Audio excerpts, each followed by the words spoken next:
네, 오늘은 애프터 이펙트에 관해서 좀 다른 이야기를 들고 왔는데요. 공부 혼자 하고 계시는 분들 혹은 학원 다니고 계시거나 책을 구매해서 온라인 강의로 구매해서 보고 계시는 분들을 위해서 어떻게 공부해야 되는지 짤막하게 먼저 해본 사람으로서 이야기 드리려고 합니다.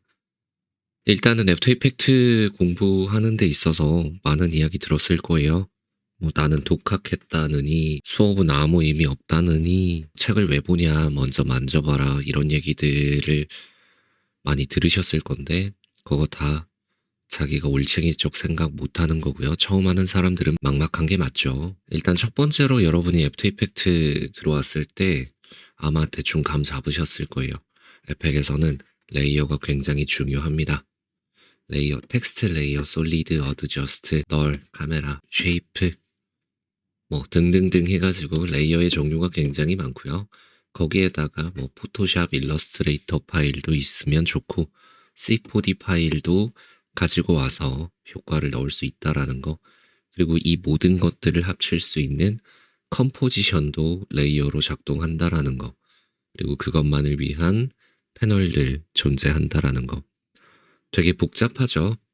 엄밀히 따지면 레이어가 애프터 이펙트에서 어떤 목표 중 하나라고 보시면 돼요. 레이어에 할 수 있는 레이어 스타일과 효과, 키프레임 어시스턴트, 각종 편의 기능들 이런 것들이 작업을 하면서 바로바로 떠오를 수 있으면 가장 좋고요.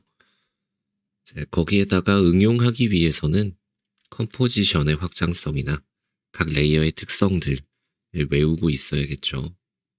여기까지는 작업 얘기인데 문제는 렌더링이에요. 렌더링을 한다라고 하면 보통 우리가 프리미어에서 접근하시는 분들은 작업을 하신 다음에 바로 최종 결과물로 렌더링을 한다 이렇게들 많이 생각을 하시는데 애프터 이펙트에서의 렌더링 개념은 조금 다릅니다.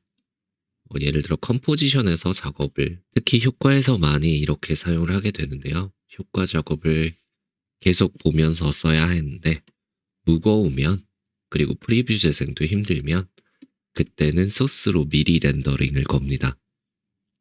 최종 결과물일 경우에는 그냥 RGB 렌더로 끝까지 가셔도 되죠. 근데 그렇게 하면 우리가 생각하는 화려한 효과 같은 걸 넣기가 어려워요. 그래서 애프터 이펙트 같은 경우에는 다른 툴들보다 중간중간 렌더링을 해서 내가 가진 컴퓨터의 사양을 넘어서는 작업을 해볼 수도 있습니다.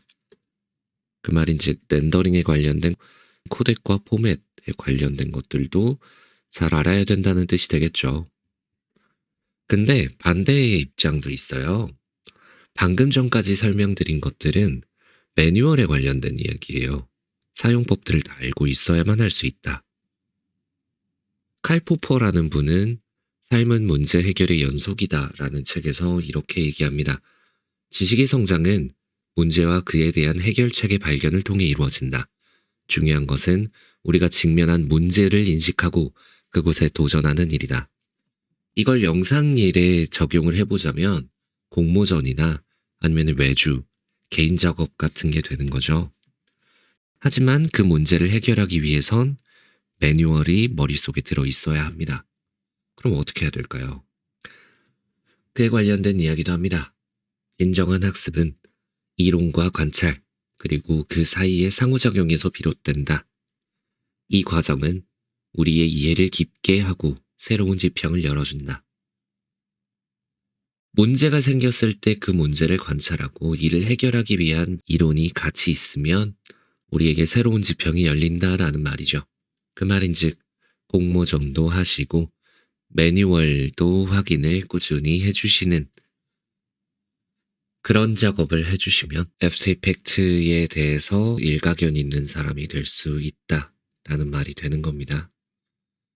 매뉴얼을 확인하는 방법은 지금 여러분이 많이 접하고 계실 거예요. 책이나 강의, 학원 같은 것들을 다니거나 보거나 읽으면서 기능들을 목록화시켜 놓은 걸 확인할 수 있죠. 그럼 나머지 하나, 문제 해결. 문제를 만들어 봐야겠죠. 공모전이나 개인 작업이나 가벼운 외주 등을 바탕으로요. 즉, 요건 사용하기 위한 도구이기 때문에 이 도구의 숙련도를 높이기 위해선 창의적인 해결책을 모색하는 문제 관찰, 이론과 방법론을 목록화시켜 놓은 것들을 계속 확인하면서 실천을 통해서 실력을 쌓아가는 거죠. 사실 몰라서 안 하고 계시는 거 아니잖아요. 오늘 잔소리는 여기까지 하겠습니다.